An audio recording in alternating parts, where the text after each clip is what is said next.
کێشەکانی عراق و ئەو گرژیانی کە لە ئێستادا دروست بووە بەهۆی ڕێکنەکەوتنی حیزبە سیاسیەکان و هەروەها بە دیاریکراوی لە نێو شیعەکاندا کوتلەی سەدری و هەروەها چوارچێوەی هەماهەنگی شیعەکان بە دیاریکراوی کە کێشەی سەدر لەگەڵ نووری مالیکیدایە بۆ پێگەێنانی ئەم حکومەتە هیچ کار ئاسانیەک نەکراوە. هەر یەک لەم دوولایەنەی شیعەکان بە ئاراستەیەک دایانەوێت تشکیلە و پێکەنانی حکومەتی داهاتوو جۆرێک و ئاراستەیەک وەربکرێت. ماوەی چەند ڕۆژێکیشە لایەنگرانی مقتەدا سەدر خۆپیشاندان ئەنجام دەدەن چوونەتە نێوبینای ئەنجومەنی نوێنەرانی عراق داوا دەکەن ئەم حکومەتە ئەم پەرلەمانە دووبارە هەڵبوەشێتەوە و سەدر لە نوێترین لێدوانیشیدا کوتلەی سەدر بەگشتی داوایان کرد کە هەڵبژاردن ئەنجام بدرێتەوە، بەڵام دەستوور ڕێگە بەمە دەدات ئەم پرۆسە سیاسیانە ئاراستەکەی بەرەوکێ دەچێت و شەقامی عراقی گەلی عراقی تاکەی چاوەڕوان بێت لە بەرامبەر پێکهێنانی حکومەت و ڕێککەوتنی ئەم حیزبە سیاسیانە. میوانێکم دەبێت گفتوگوی زیاتر لەگەڵەوەدا دەکەم. بەڕێز فەرهاد علادین کە بەڕێزیان سەرۆکی ئەنجومەنی ڕاوێژکاری عراقن ڕاستەوخۆ بەڕێگەی سکایپ لە هەولێرەوە میوانی من دەبێت. کاک فەرهاد زۆر سپاس بۆ ئامادەبوونت. ئەم کێشانەی عراق ئاراستەی پرۆسە سیاسیەکانی عراق بەرەوکوێ بن. کاتتان باش، کاتی بینەران باش.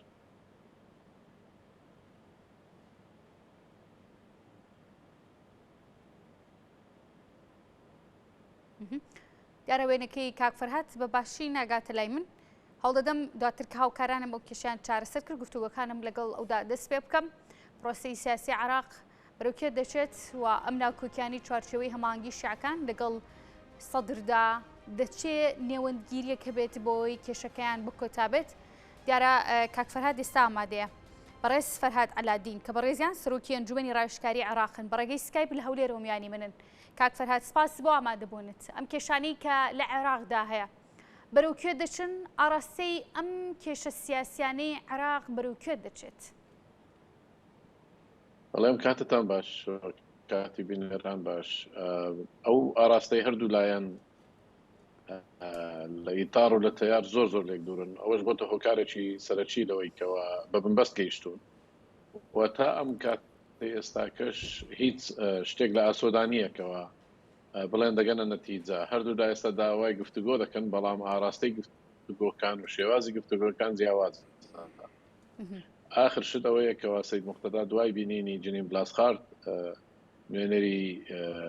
تایبەتی ئەمینداری ئەمم متحیدا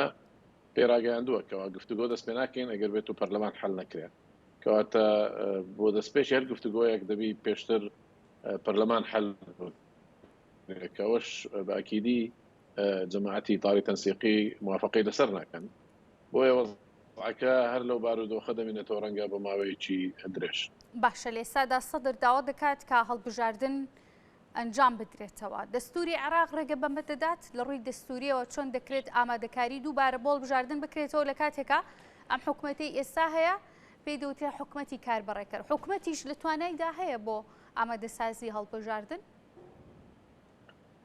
خۆی ئەگەر ناحێ قانونی دەستوری تەماشاکەی ڕێگر نییە لەوەی کە انتخابات هەر کاتێک بکرێت، چونکە میکانیزم هەیە بۆ هەڵوەشانەوەی پەرلەمان و کاتێکش کە پەرلەمان هەڵوەشایەوە ڕێگە هەیە بۆ هەڵبژاردن و دووبارە بکردنەوەی پرۆسەکە. بەڵام مشکلەکە لەوەدا نییە، مشکلەکە لە بۆچوونەکانەکەوە ئەو پرسیارانەی کە خۆیان فەرز دەکەن لێرە چێ انتخاباتەکە دەکات، چێ بەڕێوەی دەبا، کام حکوومەت لایەنی تار بە شوەیەکی قەتعی ڕەبزی ئەوەی تیکە و حکوومەتی ئێستا انتخاباتی داهاتوو بەڕێوە بات، چونکە لە انتخاباتی ڕابردوو گلەی گازاندەیەکی زۆریان هەبوو کە دەستێوەردانێکی زۆر لە انتخابات کرا و لە نەتیجەکانی کرا، بۆیە ژەوان دۆڕاندیان ئێستاکە ئستعدادیان نییە بگەڕێنەوە بندستی هەمان حکوومەت بۆی هەمان پرۆسە بەڕێوە ببا. لە هەمان کات بڕیارێکی محکەمەی فیدرالی هەیە دوای دەرچوونی ئەنجامەکان کە دەڵێتن دەبی ئەو قانونەی ئێستا بگۆڕدرێ و بژاردنەکان لە ئەلکترۆنی دەیبێتە بەدەستی بژاردنەکان بکرێ. ئەوەش مانای وایە قانونی انتخابات دەبی بگۆڕدرێ.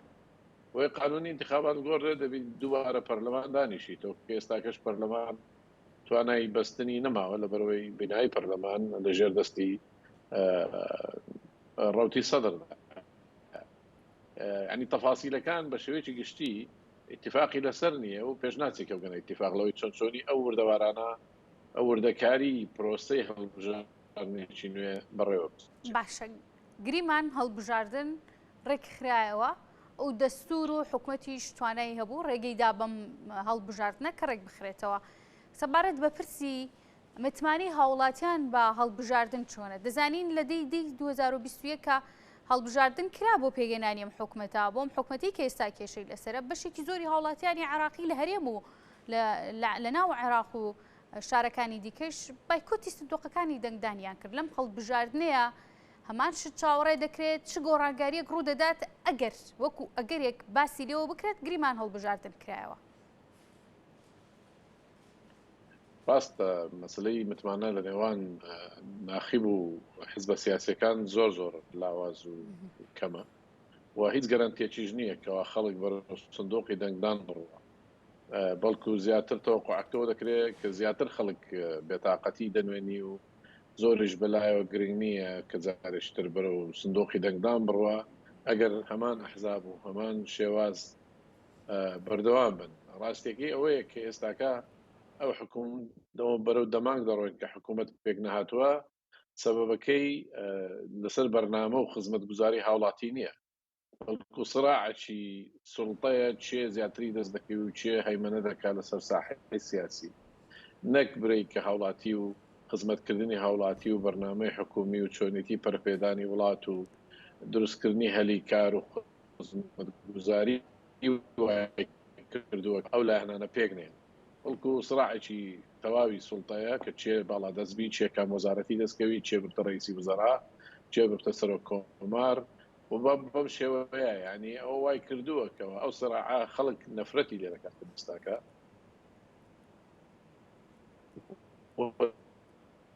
زیاتری دوور دەکەوێتەوە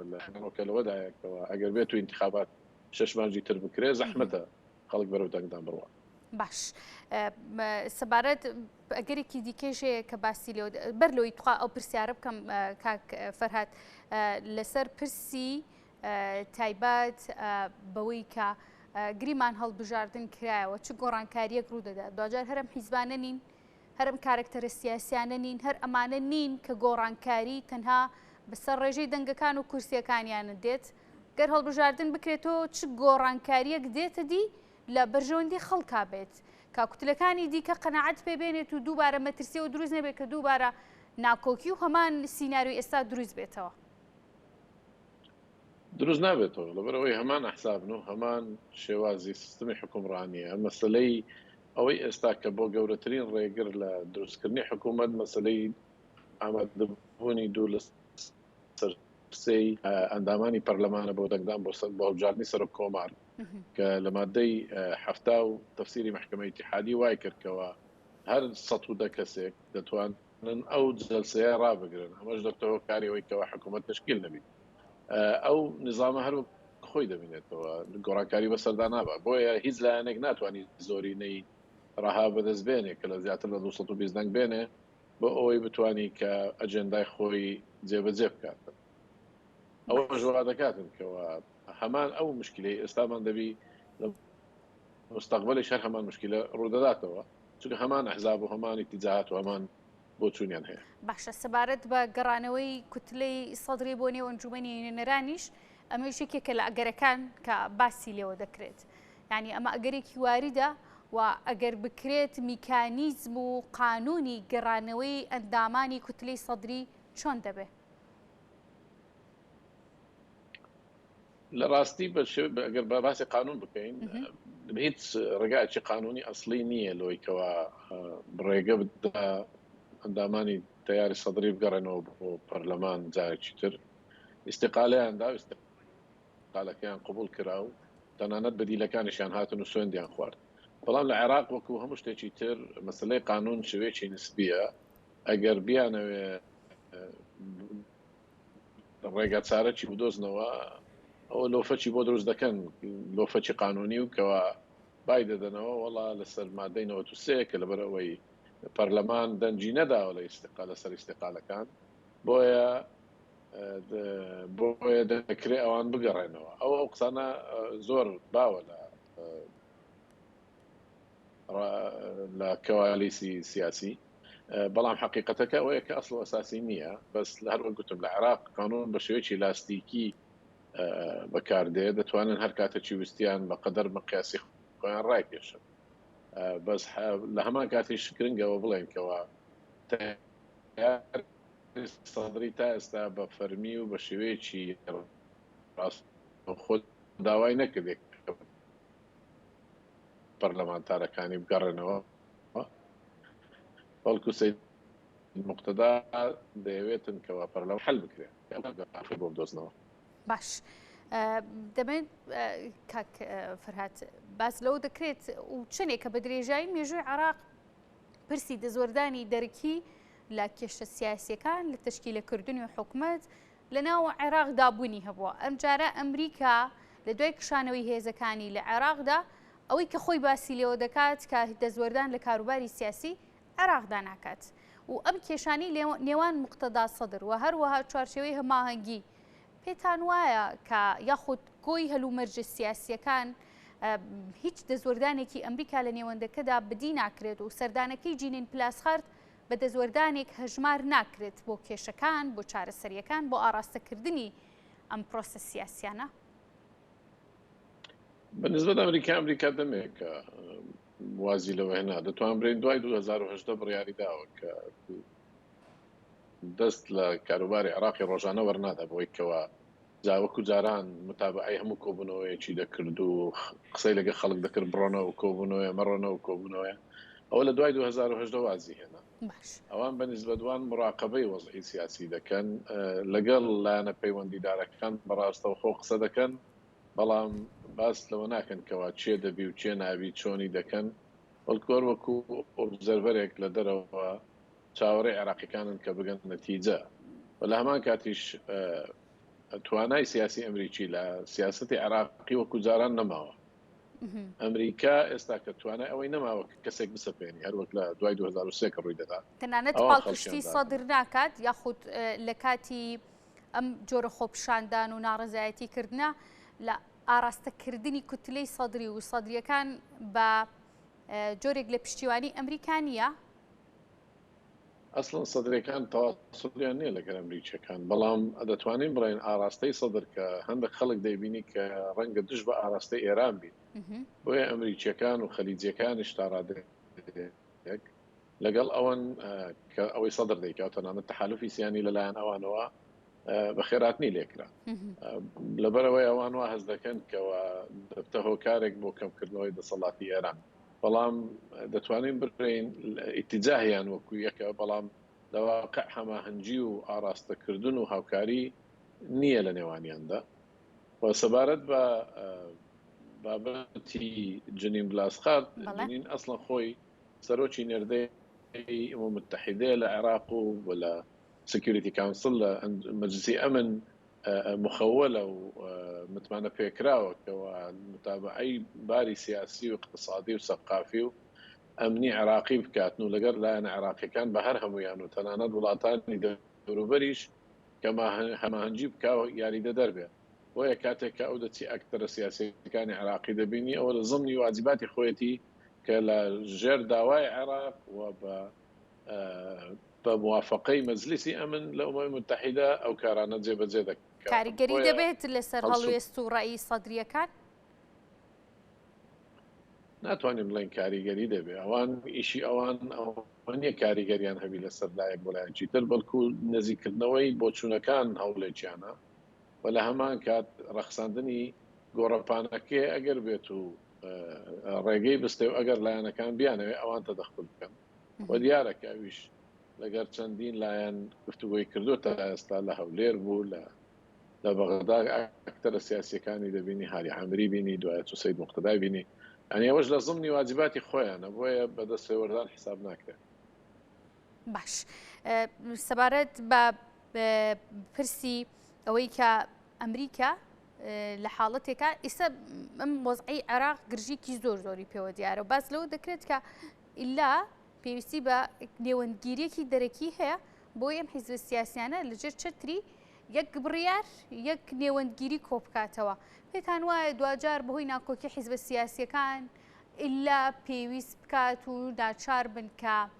کەسێک وڵاتانی دەرەکی کۆیان بکاتەوە ئەو وڵاتە دەرەکیە ئەگەر بوونی هەبێت تشێکێ بێت کام حیزبە سیاسیانە هاوڕاکە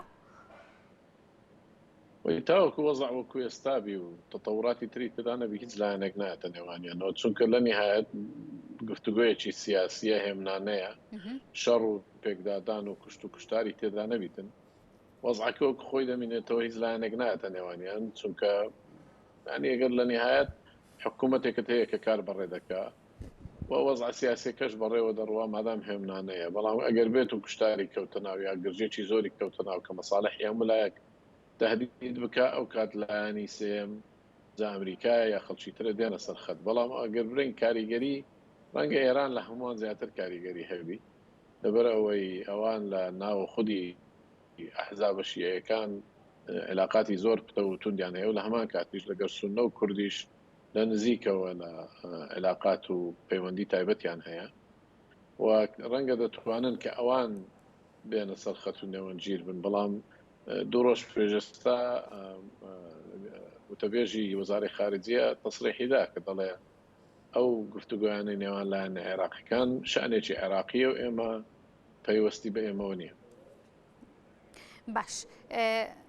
کاک فەرهاد دەزانین کە مەرجعەتی شیعەکان ئەوەی کە هەیە تەداخل لە نێو هیچ پرۆسێکی سیاسی عێراقدا ناکات بەڵام ئەگەر کێشە و داکۆکی بەردەوام بوو لە نێو شیعەکاندا لەسەر پرۆسی پێکەنانی حکومەت مەرجعیەت دەتوانێت تەداخل بکات بۆ یەک خستنەوەی شیعەکان لە عێراقا؟ مەرجعیەت بە شێوەیەکی عام دەستی شوشتۆ لەو تەبقە سیاسیە ئێستا تەنانەت لە نزیکی 8 ساڵە 7 ساڵە دەرگای داخستەوە بە دەموساوی ئەوان و نایان بینێ و هەمانجیان لەگەڵ ناکە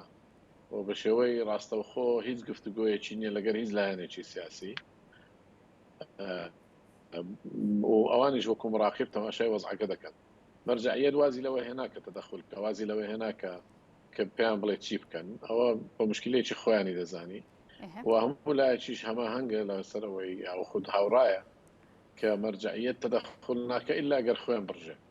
ئەگەر لایەنە شیعەکان بڕیار بدەن کە پێکدادان بکەن کەونە شەڕی یەکتر ئەو کات مەرجعیەت ڕەنگە بێتە سەرخەت ئەویش بۆ ئەوەی خۆیان ڕشتنی شیعە مەنع بکاتن ئەو کارەوان دێنە سەرخەت و قسەیان دەبێ بەڵام تاوەکو باسی گفتوگوی سیاسی بکەین و خلافی سیاسی ئەوە لەلایەن ئەوانەوە نییە و خۆیان بە پەیوەندیدار نازانن. باشە دەزانین کە چوارچێوەی هەمانگی شیعەکان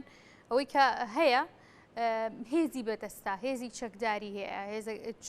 سێکتەرە گرنگەکان پێچکە گرنگەکانی حکمیان بەدەستا سەدریش بە هەمان شێوە لایەنگرێکی زۆری هەیە گەر ناکۆکیەکان بەم شێوەیە بەردەوام بن چاوەڕێی خوێن ڕشتن ناکرێت لە نێوان چ هێزە چەکدارەکان و لە نێو هاوڵاتیان بە هەمان شێوە و هەم لایەنگرانیشیان بەڕووی یەکدابێنەوە شەڕی هاوڵاتیان یا خودۆی کە پێ دەڵێن حربی ئەهلی زۆر زەحمەت بێت چونکە خەڵک هەروەک پێشتریش ئاماژەمان پێکرد بە شێوەیەکی عام بەڕاستی ئیمانیان بەو لایەن حزبیانە زۆر کەم بۆتەوە نەماوە و لە هەمان کاتیش استعدادیان نییە کە خۆیان بە کوشت بدەن بۆ مەجموعەیەک ئەحزابی سوڵتە وەکو خەڵک بەڵام لایەن گیرەکانیان یا خود منتەسیبەکانیان ئەکید ئەوانە استعدادیان هەیە کە شەڕی یەکتر بکەن و هەروەک خۆشت کوتت هەردوو لا چەک بەدەستە ئەو ترسە زۆر لە گۆڕەیە ڕاستەکەشی بەوەیە ئەگەر بێت و بگەنە بنبەست و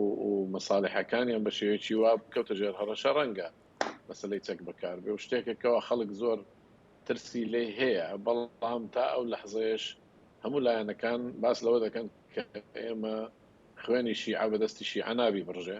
و هەردوو لاش جەخت لەسەر ئەو بابەتە دەکاتەوە بۆیە خۆشبەختانە کە نەگەیشتۆتە ئەو مەرحەلەیە و هیواداریشین کە نەگاتەوە مەرحەلەیەکەوە ئەو جۆرە شەڕە بکرێتن چونکە شەڕی شیعە لە ناو ئەوەکو لایەنی تر نییە ئەوان لە هەموو شار و شارۆچکەکان تەنانەت لە ناو هەموو عەشیرەت و لە ناو هەموو عائیلەیەکیش تێکەڵن ینی لە تو دەبینی لە ماڵێک خەڵکیان هەیە کە سەدری و خەڵکیان هەیە کە سەر بەلایەنەکانی تریشی هەیە لە عشیرەتێک لە شارێک لە شارۆچکەیەک لە گوندێک ینی ئەگەر بێت و شەڕەکە بکەوتە نێوانیان هەموو لایەنەکان دەگرتەوە. بەڵێ بەڕێز فەرهاد علادین کە بەڕێزیان سەرۆکی ئەنجومەنی ڕایشکاری عێراق بوون زۆر سپاس دەکەم کە بەڕێگەی سکایپ لە هەولێرە و میانی من بووی ماندوو نەبێت.